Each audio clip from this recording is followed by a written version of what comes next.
주님의 평안으로 인사드립니다. 오늘도 우리가 하나님의 말씀을 연구를 해보도록 하겠습니다. 지난 시간에 이 마지막 날 사건들 중에서 이 은혜의 시기가 이제 마쳐지게 되었는데, 이 지성소에서 중보하시던 이제 예수님께서는 이 셋째 천사의 사업을 마치시고 이제 지성소에서 나오시게 됩니다. 더 이상 이제 중보 사업이 없다는 뜻이죠. 예수님의 셋째 천사의 사업인 살아계신 하나님의 인마전자의 수 14만 4천인들의 이 죄가 완전히 이제 도말되었기 때문에 예수님께서 계획하고 계시는 지성소 사업은 바로 이 하나님의 백성들 지성소에서 이루어지는 사업은 바로 이 죄의 도말인데요. 죄의 도말을 받는 이들이 바로 살아계신 하나님의 인을 받는 14만 4천인들이었다는 것을 우리가 확실히 알 수가 있죠. 그래서 그 수요가 이제 다 차게 되면 주님께서는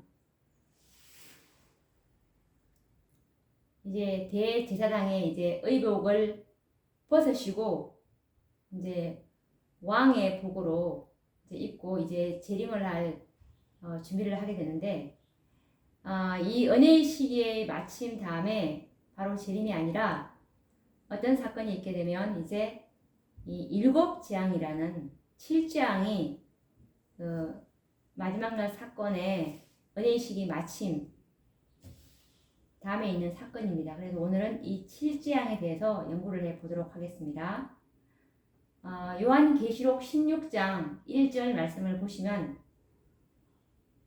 또 내가 들으니 성전에서 큰 음성이 나서 일곱 천사에게 말하되, 너희는 가서 하나님의 진노의 일곱 대접을 땅에 쏟으라 하시더라 라고 말씀을 하십니다. 이 계시록 16장 1절 말씀을 읽어드렸는데, 이 말씀에 보시면 이제 성전에서 큰 음성이 나는데 일곱 천사에게 말을 하게 되는데, 무슨 말을 하냐면 너희는 가서, 너희는 일곱 천사들이겠죠. 하나님의 진노의 일곱 대접을 땅에 쏟으라. 이제 7장이 시작이 된다는 말씀입니다. 그래서 이 은혜의 시기가 마치자마자 이 땅에는 하나님의 진노의 재앙들이 악인들에게 내릴 것입니다. 사단의 충동을 받아서 하나님의 계명을 지키며 의롭게 살아가는 하나님의 백성들을 괴롭히는 악인들에게 하나님께서는 분노하실 것이고, 이제 그들에게 진노의 잔에 섞인 것이 없는 포도주를 마시게 하실 것입니다. 이것에 관련된 선지자의 말씀이 각 시대의 대쟁투 638페이지에 말씀하고 계십니다. 각 시대의 대쟁투 638페이지를 보시면, 옛날의 선지자들은 하나님의 날에 대한 거룩한 계시를 보고 말했다. 이사야 13장 6절 말씀해 보시면, 너희는 애곡할지어다. 여호와의 날이 가까웠으니 전능자에게서 멸망이 임할 것이미로다. 그리고 이사야 2장 10절에서 12절, 20절, 21절 말씀을 선지자께서 인용하고 계시는데요. 바위 틈에 들어가며 진토에 숨어 여호와의 위엄과 그 광대하심의 영광을 피하라. 그날에 분이 높은 자가 낮아지며 교만한 자가 굴복되고 여호와께서 홀로 높임을 받으시리라. 대저 만군의 여호와의 한 날이 모든 교만 자와 거만 자와 자고한 자에게 임하여 그들로 낮아지게 하고 사람이 숭배하려고 만들었던 그 은 우상과 금 우상을 그날에 두더지와 박쥐에게 던지고 아멜과 험악한 바위 틈에 들어가서 여호와께서 일어나사 땅을 진동시키는 그의 위엄과 그 광대하심의 영광을 피하리라 라고 이 대쟁투 638페이지에서 말씀을 하고 계시는데요. 이제 악인들은 하나님께로부터 자비가 전혀 섞이지 않는 무서운 재앙을 받게 된 것입니다. 그래서 로마서 12장 19절 말씀에 보시면 너희가 친히 원수를 갚지 말고 진노하심에 맡기라 라는 말씀처럼 이제 하나님께서 친히 이제 원수를 갚는데요. 이 믿음을 우리가 믿음으로 인해서 억울하게 괴로움과 슬픔을 당하고 목숨까지 희생하는 고통을 이제 당했지만 하나님의 백성들이 당했지만 로마서 12장 19절 말씀처럼 원수 갚는 것이 내게 있으니 내가 갚으리라 라는 이 허락을 믿고서 슬픔을 참았던 이 신실한 백성들을 위해서 이제 하나님께서 친히 원수를 갚으시는 것입니다. 드디어 하나님의 오래 참아오셨던 진노가 이 지상에 살아있는 모든 악인들에게 부어지게 되는 것입니다. 하나님의 진노를 담은 금 대접을 가진 천사들에게 말하기를 요한계시록 16장 1절 말씀처럼 너희는 가서 하나님의 진노의 7 대접을 땅에 쏟으라 라는 명령을 내리시게 되는 것이죠. 요한계시록 16장 1절에서 21절까지는 7 재앙이 얼마나 극심하고 두려운지를 잘 묘사하고 있습니다. 계시록 14장에 언급된 자비가 섞이지 않는 하나님의 진노의 포도주가 이 7장 동안 악인들 위에 부어지게 됩니다. 우리가 이 7장에 대해서는 좀 더 상세한 연구가 필요할 것 같은데요. 야곱의 환난과 7장은 같은 기간에 하나님의 백성들과 악인들이 경험할 대쟁투의 절정으로서 선과 악 그리고 사단의 대리자요 거짓 교회의 대명사인 법안권과 그리스도의 대리자인 참 교회와의 최후의 싸움인 것입니다.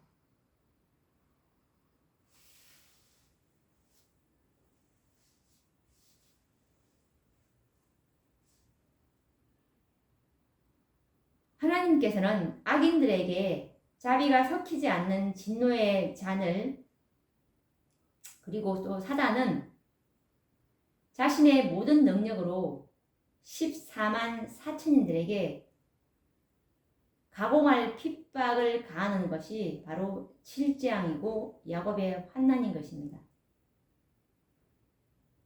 악인 편에서는 7재앙이고 하나님의 백성들에게는 야곱의 환난이라고 볼 수가 있는 것이죠. 그래서 이 야곱의 이 7장 때는 7장의 기간 동안에 정말 이 사단과 이 하나님의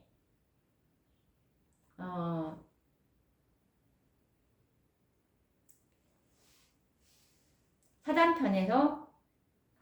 편에서는 아까 말한 것처럼 이제 하나님의 백성들을 이제 핍박하는 것이고, 그리고 또 이제 하나님 편에서는 이제 악인들에게 더 이상 자비가 섞이지 않는 진노의 아닌 재앙을 이제 붓게 되는 것이죠. 그래서 사단은 개구리 같은 새 더러운 영들, 곧 용과 짐승과 거짓 선지자들의 연합 세력을 이용해서 개국 이래로 없던 핍박을 14만 4천인들에게 행하게 될 것입니다. 반면에 하나님께서는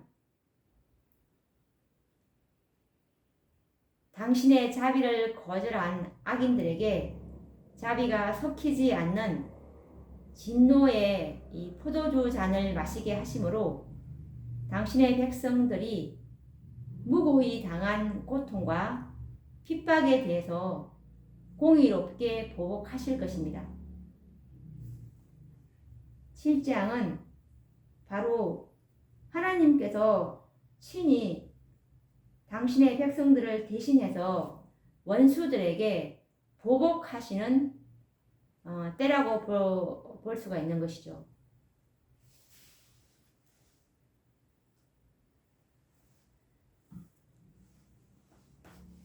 정말 사단이 이 개구리 같은 새 더러운 영인 용, 그리고 짐승, 거짓 선지자들의 이 연합 세력을 이용해서 개국 이래로 없던 핍박을 14만 4천인들에게 행할 것이라고 말씀에 나와 있는데,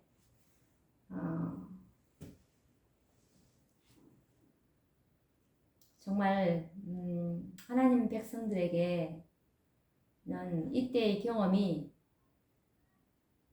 정말 믿음을 최고도로 행사할 수 있는 그런 단련의 기회라고 보시면 될 것 같습니다.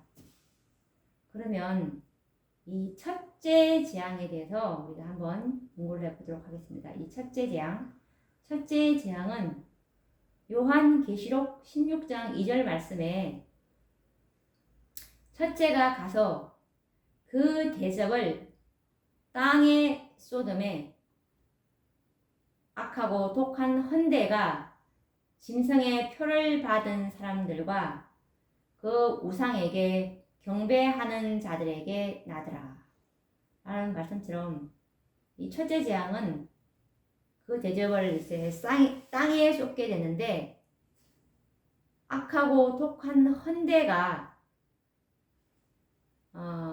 누구한테 나냐면 짐승의 표를 받은 사람들, 그리고 또 그 우상에게 경배하는 자들에게 날 것이라고 예언하고 있습니다.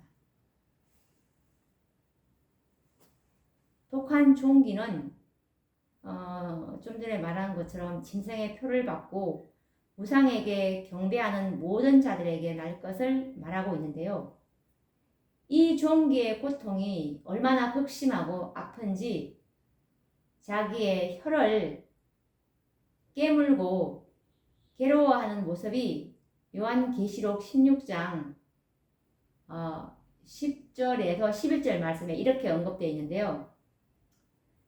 사람들이 아파서 자기 혀를 깨물고 아픈 것과 종기로 인하여 하늘의 하나님을 회방한다 라고 기록하고 있습니다. 종기 재앙은 인간들에게 있어서 가장 고통스러운 대표적인 재앙이죠. 그래서 정말 극심한 통증과 함께 참을 수 없는 가려움증을 동반하는 그런 질병이라고 볼 수가 있습니다. 이것은 마치 사단이 욥을 쳐서 그 발바닥에서 정수리까지, 욥기서 2장 7절에서 8절 말씀해 보시면 그 발바닥에서 정수리까지 악창이 나게 한지라 욥이 제 가운데 앉아서 기와 조각을 가져다가 몸을 긁고 있더니 라는 말씀에서 짐작할 수 있듯이 견딜 수 없는 괴로움이 될 것입니다. 사단은 인간들에게 가장 고통스러운 것이 무엇임을 잘 알고 있었습니다. 그래서 사단은 욥을 굴복시키기 위해서 그 고통스러운 독종이 나게 해서 욥에게 괴로움을 주었습니다. 이제 하나님께서는 사단의 대리자들에게 그와 같은 재앙을 받게 하심으로 공의롭게 당신의 백성들의 원수를 갚아 주실 것입니다. 이것이 첫째 재앙이고요. 그리고 또 이제 둘째와 셋째 재앙으로 넘어가 보도록 하겠습니다. 요한계시록 16장 3절에서 4절 말씀을 보시면 둘째가 그 대접을 바다에 쏟음에 바다가 곧 죽은 자의 피같이 되니 바다 가운데 모든 생물이 죽더라. 셋째가 그 대접을 강과 물 근원에 쏟음에 피가 되더라. 라고 기록하고 있는데요. 이 둘째 재앙 역시 이 바다에 이제 그 대접을 쏟는데 그 대접을 쏟으니까 바다가 이제 죽은 자의 피같이 된다고 했습니다. 산 자의 피가 아니라 죽은 자의 피. 죽은 자의 피가 어떤 색깔이죠?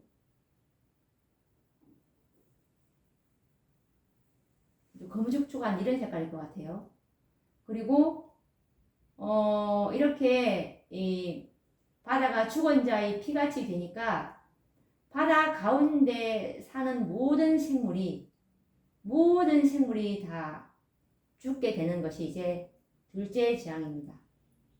그리고 또 셋째 재앙은 그 대접을 강과 물 근원에 이제 쏟게 되니까 강과 물 근원이 이제 물이 아니라 피가 나오는 이런 재앙이 셋째 재앙입니다. 그래서 하나님께서는 바다와 물의 근원을 피가 되게 하심으로 악한 자들로 하여금 피를 마시게 하실 것입니다. 갈증으로 인해서 목이 타지만 피를 마실 수밖에 없는 상황을 한번 생각해 보시면 정말 너무나 끔찍할 것 같지 않습니까? 그래서 천사들은 이렇게 말을 합니다. 이 재앙으로 인해서 이 요한계시록 16장 5절에서 6절 말씀에 이 천사들이 뭐라고 말하냐면 이렇게 심판하시니 의로우시도다. 저희가 성도들과 선지자들의 피를 흘렸으므로 저희로 피를 마시게 하신 것이 합당하니이다 하더라 라고 외치고 있습니다. 수천 년 동안 이 제단에서 인간들의 죄를 속하기 위해서 무고하게 죽임을 당한 짐승들의 피가 얼마나 많았습니까?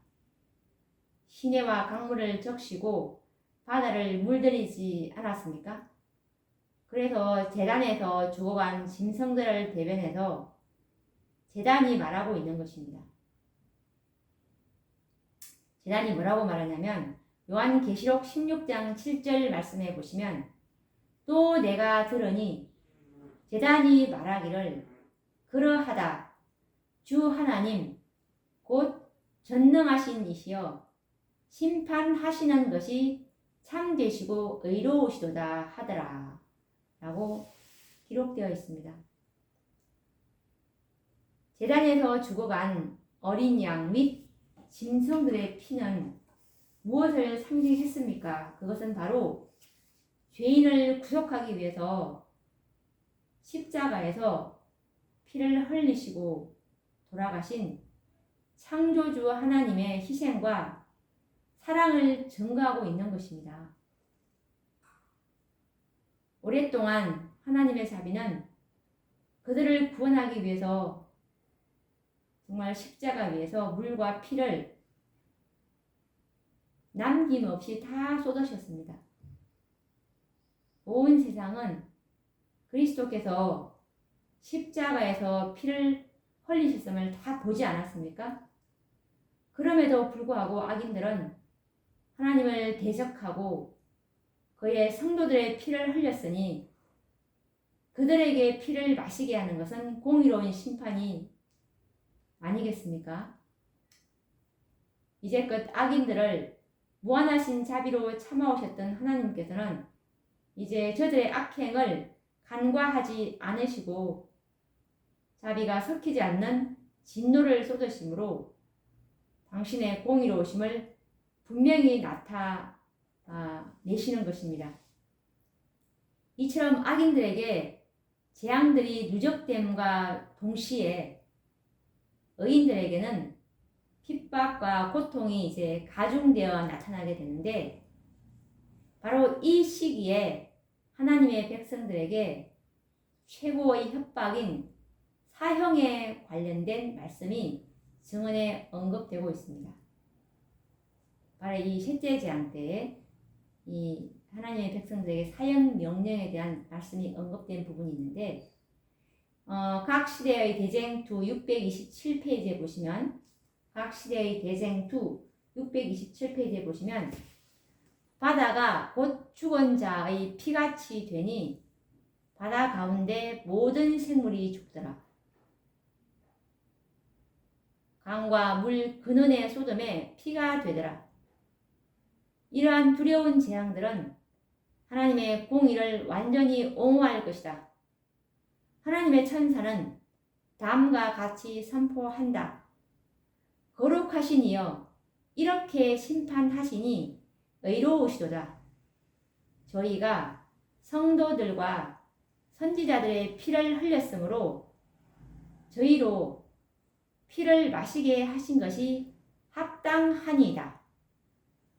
요한계시록 16장 2절에서 6절 말씀이죠.